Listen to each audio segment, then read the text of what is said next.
અડધી પછી કામ આવશે. પુષ્પાનો શર્ટ લીધો લાગે છે. આ શર્ટ લીધો નથી, આપણને અલ્લુ અર્જુને ગિફ્ટમાં આપ્યો છે. લોકલ કાપડ લાગે છે. લોકલ નથી, આ ઇન્ટરનેશનલ બ્રાન્ડનો શર્ટ છે. કેટલા રૂપિયાનો આવ્યો હોય છે? કેટલા રૂપિયાનો આવ્યો એ તો ખબર નથી, પણ આ શર્ટ બહુ મોંઘો છે. સારું લે, ચા તો પા. ચા હું થોડો પાવ, હું હો પુષ્પરાજ, ઝુકેગા નહીં સાલા. તું ચા પા. એમ કેને ચા ના પૈસા નથી. પટેણી બે ચા આવા દે અડધી. બાકસ પડી છે તો અડધી બીડી પી નાખું. ના નથી બાકસ. હાલો ભાઈ બે અડધી ચા. ફરતો આમ ભાઈ.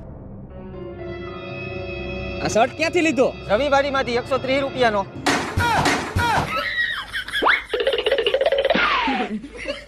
લ્યો ચા પીવો. ઓલાને પા ઊંચી ઊંચી ના પડી કાને.